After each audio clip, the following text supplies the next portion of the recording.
Assalamualaikum warahmatullahi wabarakatuh. Hamdan wa syukron lillah. Salatan wa salaman ala rasulillah. Kita akan membahas sebuah sifat tercela yang di dalam Al-Quran itu dikenal dengan istilah ujub. Landasannya surat At-Taubah ayat 25. Di mana Allah berfirman, A'udzu billahi minasyaitonir rajim. Laqad nasarakumullah fi mawatin katsira wa yauma Hunain. Sungguh Allah telah banyak menolong kamu di dalam banyak peperangan. Dan ingatlah perang Hunain. Idh a'jabatkum kasratukum falam tughni ankum syai'a. Ketika jumlahmu yang banyak membuat kamu menjadi ujub. Ujub ini kan berbangga diri. Kalau bahasa awak gadang kepala, ongeh. Falam tughni ankum syai'. Padahal jumlah yang banyak tersebut tidak mendatangkan manfaat bagimu sedikit pun.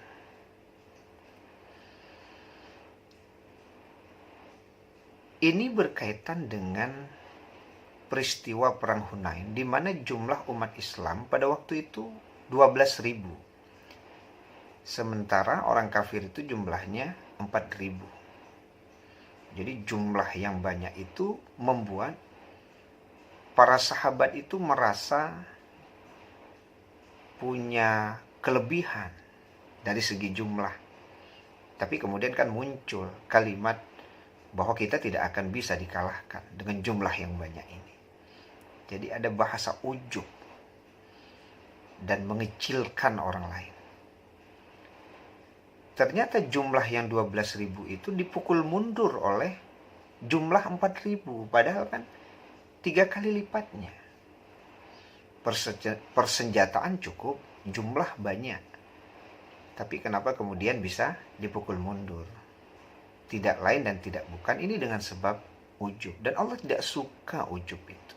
Jadi orang ongeh, orang nan gadang kepala, Allah tidak suka. Innallaha la yuhibbu kulla mukhtalin fakhur. Sesungguhnya Allah tidak menyukai orang yang sombong lagi membanggakan diri. Jadi setiap kebanggaan terhadap diri, sifat yang disebut ongeh, gadang kepala, itu akan dihancurkan oleh Allah Subhanahu wa taala. Sebagaimana peristiwa perang Hunain ini. Dan kita mengalami di sekitar kita bagaimana ketika muncul ujub, ongeh, gadang kepala, maka kelebihan itu menjadi tidak ada artinya. Contoh umpamanya kalau Piala Dunia. Kita nonton kan ada negara yang memang sudah langganan dia setiap Piala Dunia, tidak pernah absen, ikut terus. Nah, ketika berhadapan dengan negara yang mungkin baru kali itu ikut Piala Dunia, kalau kita sebagai penonton kan sudah memprediksi, tidak kado perlawanan, lawan lama. Tapi ternyata, kenapa kemudian negara yang baru sekali itu ikut Piala Dunia bisa mengalahkan negara yang selama ini tidak pernah absen ikut Piala Dunia, bahkan pernah jadi juara dunia? Boleh jadi, itu ongeh itu ya, bangga peremeh lawan, kalah boleh duanya. Jadi yang mengalahkan itu apa? Ujubnya, rasa lebih, menganggap remeh orang lain. Akhirnya apa? Kita kalah. Karena Allah tidak suka dengan orang yang ujub, orang yang ongeh, orang yang gadang kepala, dan meremehkan orang lain. Kita juga bisa saksikan bagaimana pertandingan antara McGregor dan Khabib Nurmagomedov. Coba lihat sebelum bertanding itu kan luar biasa ujub McGregor.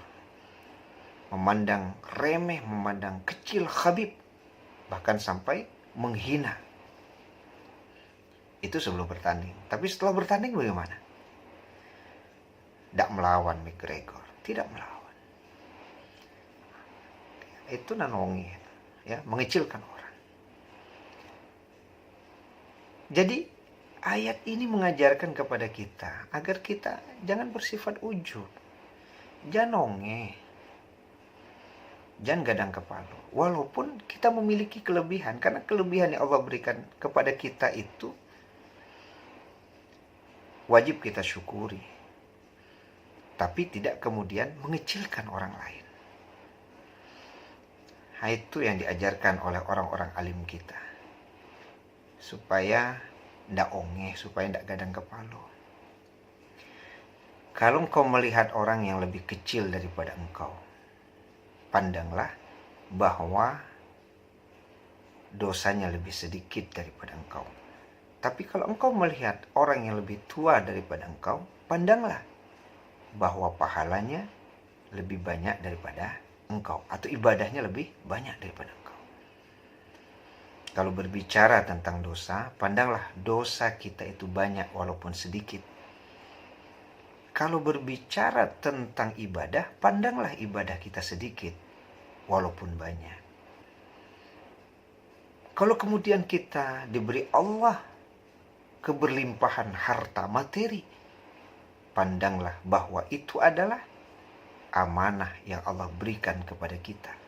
Titipan yang pasti akan kita pertanggungjawabkan.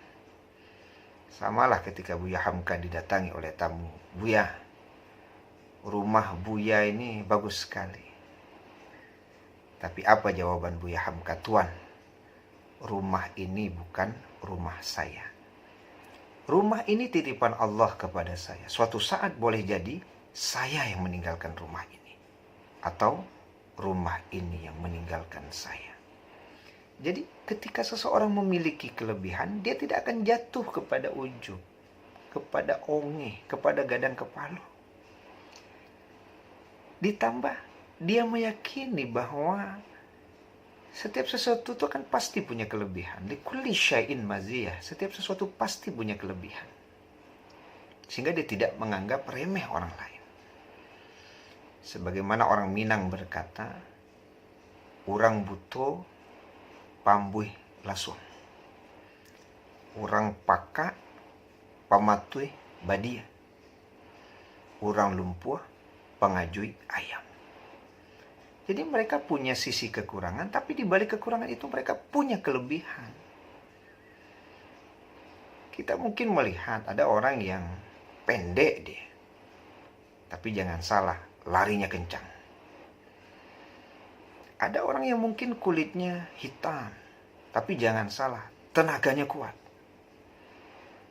Ada mungkin orang yang wajahnya tidak terlalu ganteng, tapi dia tipikal orang yang setia. Jadi, jangan pernah kita meremehkan orang lain. Sebab ketika kita meremehkan orang lain, maka kita masuk ke dalam sifat yang disebut dengan ujub, ongeh, gadang kepala. Allah tidak suka dengan itu. Allah saja melarang agar kita tidak menghina saudara kita. Ya ayyuhalladzina amanu la yaskhar qaumun min qaumin asa yakunu khairan minhum. Boleh jadi ketika kita menghina seseorang, ternyata yang kita hina itu lebih baik daripada kita. Boleh jadi ketika kita membicarakan keburukan orang lain, ternyata orang yang kita bicarakan itu lebih baik daripada kita yang membicarakan keburukannya. Maka kita berdoa kepada Allah Subhanahu wa ta'ala agar terhindar dari sifat tercela yang bernama ujub, ongeh, gadang kepala. Dan yakinlah Allah tidak suka dengan itu.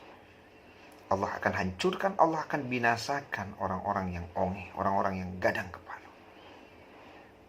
Dan dengan sebab ongeh, gadang kepala, orang menjadi lengah untuk membangun hidup yang lebih baik.